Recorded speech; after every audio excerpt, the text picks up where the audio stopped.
한말 외무 대신이면서 가보 개혁을 주도했던 운양 김윤식.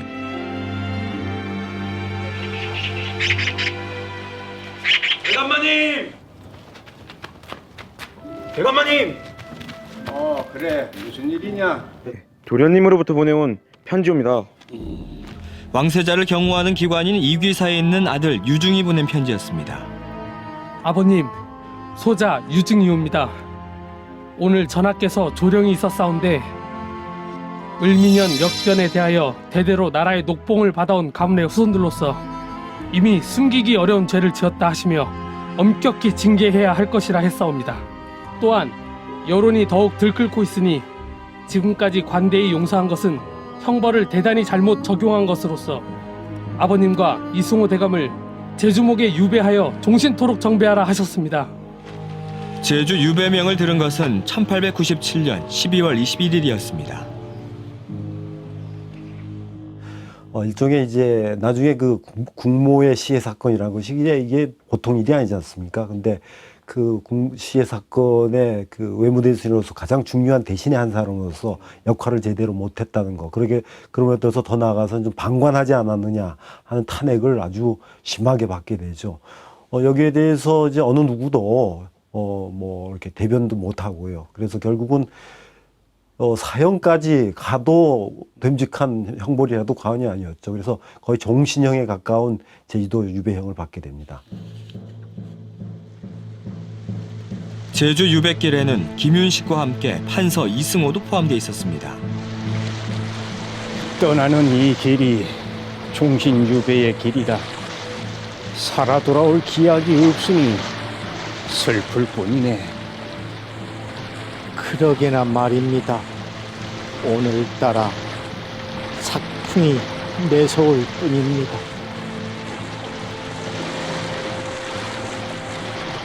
(1898년 1월 7일) 새벽 4시 인천 제물포를 출발한 김윤식 일행은 군산과 목포, 소안도를 거쳐 나흘 만인 1월 11일 오후 8시경 제주 산지포에 도착합니다. 산지포에 도착한 김윤식과 이승호는 관문 밖 박양로의 집으로 갑니다. 그곳에서 조반을 먹고 있는데 관아에서 연락이 왔습니다.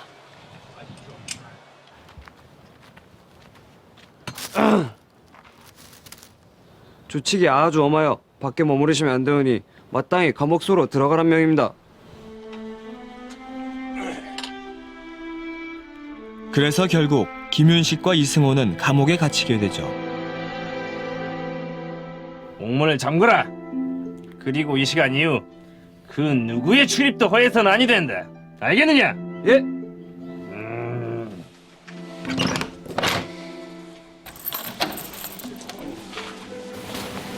아니, 자네들은 그곳에는 김윤식과 친분이 두터웠던 서주보, 정병조 등 5명이 있었는데요. 이들 역시 김윤식과 같은 이유로 종신 혹은 10년 유배형을 받고 이곳에 갇혀 있었습니다. 그래. 그동안 어떻게들 지냈나? 고생이 많았겠네 그려. 말도 마십시오. 지금의 목사라는 양반이 성질이 괴팍하고 학대가 심하여 죽을 지경입니다. 그래도 견뎌봐야지 어쩌겠나. 목사의 탐험이 심하여 백성들로부터 큰 원성을 사고 있고 통문을 내어 억울함을 호소하고 있다고 합니다. 이후 김윤식이 유배원 사실을 안 수많은 제주인이 감옥으로 찾아옵니다. 그러면서 자연스레 제주 소식을 접하게 되죠. 40여일 후 김윤식은 감옥에서 풀려나 이승호와 함께 판관 김응빈의 집으로 적소를 옮깁니다. 누추하오나 이곳에 계시는 동안 성심껏 모시겠사옵니다. 누추하긴 집채가 넓고 커서 시원하며 화려해서 좋구먼. 화원에 산보할 곳도 있고 적객의 신분으로선 분에 넘칠 따름이지. 예, 황송하옵니다. 김윤식이 김응빈의 집으로 적소를 옮기자 함께 풀려난 서주보, 정병조 등도 김윤식의 적소 뒷집으로 거처를 옮겨 서로 왕래하며 지냅니다. 본격적으로 시작된 김윤식의 제주 유배 생활. 김윤식은 매일같이 그날그날의 일들을 일기로 남깁니다. 무술년 2월 22일 흐린 바람이 크게 불어 추웠다. 이 고장은 매년 2월 초부터 보름 전까지는 반드시 매일 큰 바람이 분다. 전하는 말에 따르면 영등신이 있어서 집집마다 부닥거리를 준비하고 무당을 시켜 축원을 빈다. 김윤식은 생전 일기 쓰기를 멈추지 않았습니다. 그 일기들을 모아놓은 것이 바로 총 18권에 이르는 소금청사죠. 특히 이제 이 35년간의 일기가 들어있는 책이 이제 소금청사인데요. 제주도 유배 왔을 적의 기록이 포함돼서 아주 소상하게 자기의 유배 생활도 적혀 있고, 더욱이 한말에 여러 근대 격변에 여러 가지 정황들을 거기 다 담겨져 있거든요. 그래서 사실 이 기록 문화라는 것이 우리나라로서는 굉장히 약한 부분입니다. 그런데 이렇게 한 소상하게 지나칠 정도로 소상하다고 해도 과언이 아닐 정도로 일거수일투족을 다 기록함으로써 오늘날 우리에게는 아주 근대 사료로서는 최고의 사료의 하나라고 해도 과언이 아닐 정도의 큰 가치를 갖고 있습니다. 김윤식이 제주로 유배된 한 달여 뒤 민심이 크게 동요되는 사건이 벌어집니다. 바로 방성칠의 난인데요. 제주 목사 이병휘의 가혹한 세금 착취에 반발해 방성칠을 중심으로 화전민들이 무장봉기한 사건이죠. 당시 방성칠은 제주에 유배해온 적객들을 난에 동원하고자 했습니다. 결국 유배인 김나경과 최영순을 좌우 대장으로 끌어들이기에 이릅니다.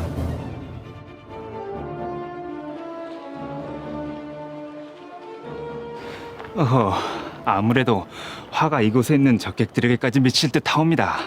그래서 드리는 말씀이온데 잠시 피하시는 게 어떠시올런지요? 보아하니 쉬 끝나진 않을 듯하이. 이 사람 말대로 임시 거처를 옮기도록 합시다. 예. 김윤식은 조천 김응빈의 형 집으로 거처를 옮긴 후 종달리까지 피신하죠. 방성칠의 난은 창의군에 의해 진압됐고 이후 김윤식은 다시 제주목으로 돌아옵니다. 대감마님, 그래, 무슨 일이냐? 서울 집에서 보내온 찬거리입니다. 그래. 어디 보자. 거기에는 편지도 함께 놓여 있었습니다. 이곳은 봄이 오는가 싶더니 다시 추워져 강이 꽁꽁 얼었습니다.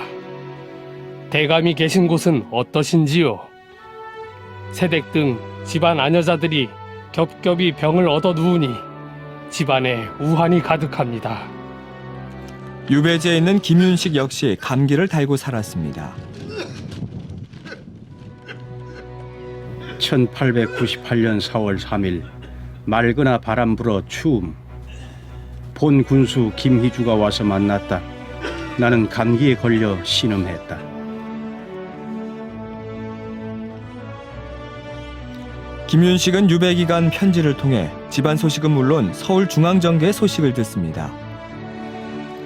이후 여규명, 지석영, 이원근 등이 유배에 오면서 제주에는 그 어느 때보다도 유배인이 많아졌습니다. 제주 적인이 날마다 하루에도 몇 사람씩 늘어 장차 온 제주섬에 가득할 터인데 큰 웃음거리요 탄식거리가 되겠군. 1901년 2월에는 김윤식을 포함한 유배인이 11명에 이르렀다고 기록하고 있습니다. 이런 상황 때문인지 김윤식을 중심으로 이곳에 유배되어 있던 중앙정계인들은 물론 제주 유림들이 함께 모이는 시모임이 자연스레 조직되는데요. 이승호, 이용호, 한선회, 정병주 등과 제주 상류층 인사들을 중심으로 결성된 규런이란 모임이죠. 무료한 시간을 달래기 위한 목적으로 이 모임을 가졌지만 점차 이것들이 정리화되고 규격화되면서 제주도 지식인들에게는 상당히 그것이 문화적으로 그리고 교육적으로 큰 의미가 있었던 것 같습니다. 그러한 영향 때문에 비록 김윤식네가 어떤 의도치 않았지만은 제주도 지식인들에게는 그 규런 모임이라는 것이 제주도의 문화운동 그리고 일종의 교육운동으로서 굉장히 큰 의미와 가치를 갖게 됐던 것 같습니다. 김윤식의 제주 유배 생활은 서울에서의 일상과 크게 다르지 않았습니다. 매일같이 찾아오는 손님들로 북적였고 유유자적한 시간을 즐겼습니다. 그러면서도 마음으로는 늘 한양에서 들려올 사면 소식을 기다리고 있었습니다. 가보와 을미사변 이래 여러 죄인에게 큰 비의 기미가 있을 듯한데 아직 알 수가 없네.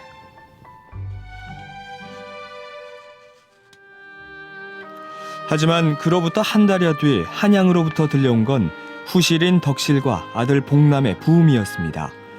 덕실은 김윤식의 충남 당진으로 유배 갔을 때 맞이한 후실입니다.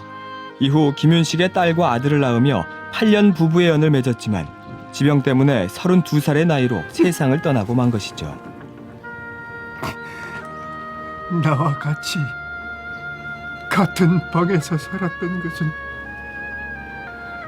8년을 통틀어 몇백 날이 채 지나지 않는다. 죽어서 떠났다 하니 살아서 헤어졌던 게 구천의 원한이 되어 떠도는구나.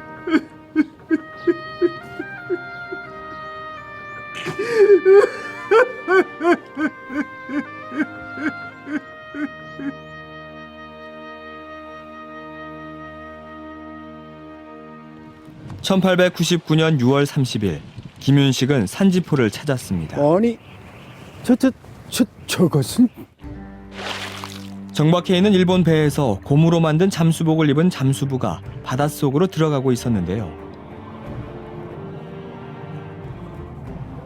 그리고 관을 통해 숨을 쉬며 바다 깊은 곳까지 들어가 오랜 시간 동안 작업을 하는 것이었습니다. 그런 잠수부들에 의해 제주 바닷속에 있는 전복들이 대량으로 걷어 올려지고 있었죠. 아니, 섬 사람들은 일거리를 잊었지만 그 역시 방법을 배울 수 없으니 앉아서 슬픈 탄식할 뿐인지라 참으로 한탄스럽다. 일본인들의 전복 채취는 2달 넘게 계속됐습니다. 각 배에서 하루에 잡는 전복의 수는 약 600개. 당시 제주 각 포구에는 일본 배 3,400척이 있었으니 그들이 채취해간 전복의 양이 어느 정도인지 짐작이 가죠. 1899년 7월 이달은 김윤식이 제주에서 맞이한 소실인 의실의 해산달이었습니다. 의실은 1898년 여름부터 김윤식의 빨래며 음식 수발을 들고 있었는데요. 이때 의실은 김윤식의 아들을 낳습니다.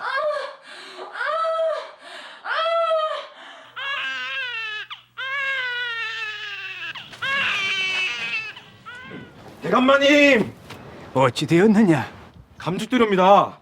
대감마님을 꼭 닮은 도련님입니다요. 그래, 산모와 아기는 건강하고? 예. 감축드립니다. 그 녀석 울음소리가 아주 장대한 게 장차 큰 인물이 될 모양입니다. 그런가? 고맙네. 이후 김윤식은 3일과 7일째 되는 날 여러 지인들을 불러 자신의 아들을 보여주고 음식을 대접했습니다. 아들의 이름은 제주에서 태어난 망아지란 뜻에서 영구라고 짓는데요. 아들에 대한 사랑이 지극했습니다. 아들 영구가 태열로 고생하자 신발 밑창을 태워 그 재에 기름을 개어 발라주는 등 온갖 방법을 동원하기도 하죠.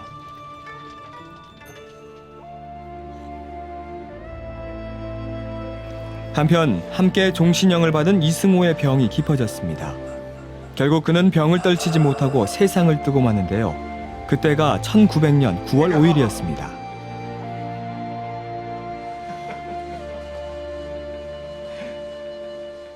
매번 서울에서 오는 소식을 들으며 마음과 혼백이 두려움에 떨 때는 서로 마주하여 고개를 저으니 말이 없어도 위로가 되곤 했는데 허옇게 센 머리로 아득히 먼 지방에서도 외롭지 않더니 이제는 비로소 끝이로구나.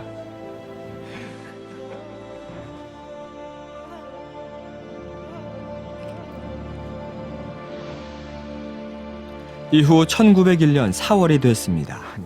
무슨 이런 시상이 날 수가. 보조시 조상대대로 벌어먹은 땅을 공전일행행 세금 걷어가고 사내신 난까지 세금이나 논. 아이고 말도 마라. 바단강 괴기 10마리 잡아오면 그 반은 교인한테 상납해야 하고 독이 독색이 수십 개 남은 그 반착은 세금으로 걷어가 부름신디게. 아니 쇠, 독, 몰, 개 할 것이 본딱 세금 덩어리야 논한. 어디 질라치 구가? 아휴, 그 사부배 돈이 보짝 몰라 누나. 영어당 무슨 일이 벌어지죠? 아휴. 이런 소식은 김윤식에게도 전해졌는데요. 이 섬의 민심이 흉흉합니다. 글쎄 대정민 수백 명이 무리를 지어 상무회사라고 이름하여 천주교인 7명을 때렸다고 합니다. 봉쇄관이 공토에 매긴 세금이 매우 무거워 백성들의 원망이 몹시 크다는데 이러다가 정말 큰일이 일어나고 말 터인데.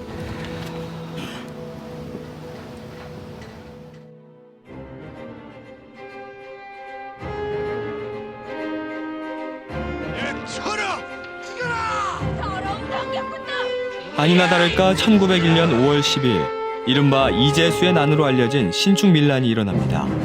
대전군수 최구석이 토착 세력을 규합해 상무사를 조직하고 봉쇄관과 천주교인들을 공격하는데요. 그 과정에서 천주교인 300명이 살해되는 등 많은 사상자를 냈습니다. 결국 선교사 보호를 명분으로 프랑스 함대가 주둔하고 피해 보상 요구를 하자 난을 주도한 이재수 등 3명을 처형하고 제주 지방관을 교체하게 이릅니다. 운양 김윤식이 유배됐던 시기가 제주도로서 상당히 아주 혼란스러운 시기였죠. 그래서 이제 그 방성칠란과 이재수란이 이제 고스란히 이 소금청사에 실릴 수 있는 계기가 되는데, 그래서 여러 가지 사료적 가치가 있지만 또 하나의 문제점은 그가 이제 아무래도 그 고위 관료로서 입장에 서다 보니까 집권하는 그 입장에서 이 민중들의 여러 가지 얘기를 대변했다기보다는 쓰다 보니까 그런 문제도 좀 없잖아 있습니다만은 이재수란을 비교적 그래도 가장 좀 객관적으로 볼 수 있는 사료 중에 하나로서 이 소금청사는 굉장히 의미가 있죠. 난이 수습되자 조정에서는 제주에 유배된 유배인들을 다른 지방으로 이배시키는데 이때 김윤식 역시 전라도 지도로 이배명을 받습니다. 그때 그의 나이는 67살.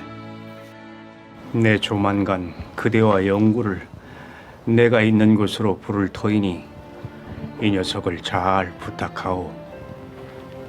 미안하오. 그리고 고맙소.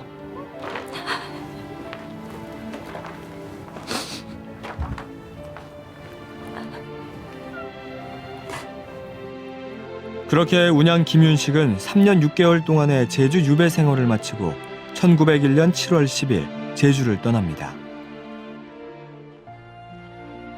전근대의 추사와 또 다르고 그 다음에 근대 이후의 박영규와 또 다른 모습을 보여주는 게 이 두 시대, 전근대와 근대의 이 두 시기를 살아가는 한 지식인들의 어떤 여러 가지의 고난과 그 다음에 이런 것들이 그 풍경과 이런 것들이 그대로 담겨 있어서 그 연장선에서 제주도 사람들과의 그 만남을 가히 이제 짐작할 수 있겠죠.